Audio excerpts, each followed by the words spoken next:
In 10.5, you're going to solve quadratic linear systems.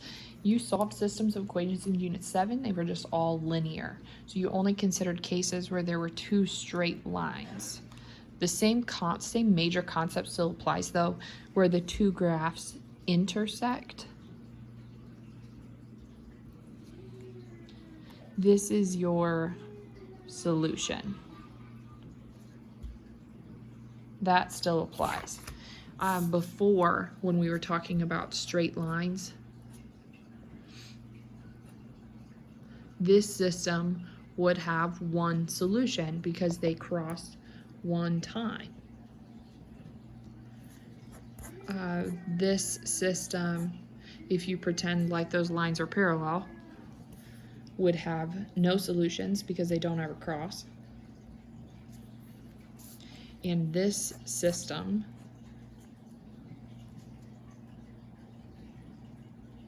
would actually have infinite solutions because every single point that's on one line is also on the other since they're on top of each other.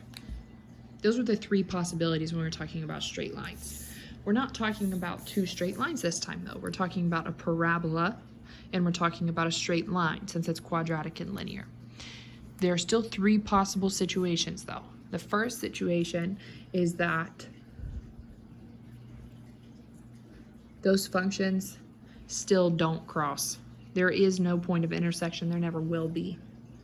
This case still has no solutions. The next possibility is that there actually are two solutions because the line crosses the parabola in two different spots.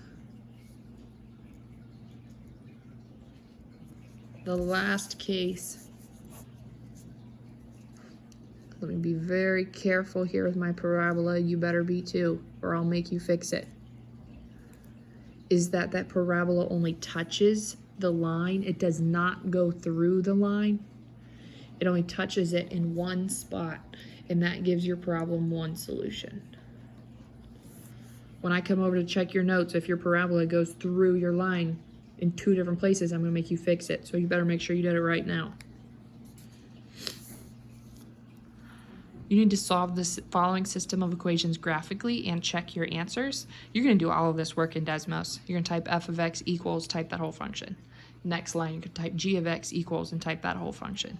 And then the next line, you're going to add a table and put x and f of x. And then you can just push the right arrow and go over and add a third column and put g of x in there at the same time. And you can type in this whole table at once. And it'll be really, really easy to fill out. Really all you need to remember to do is push the right buttons then. It shouldn't be very hard at all. If you're having trouble with that, ask a teammate, ask a classmate, or ask me. Let me know when you get to page 3.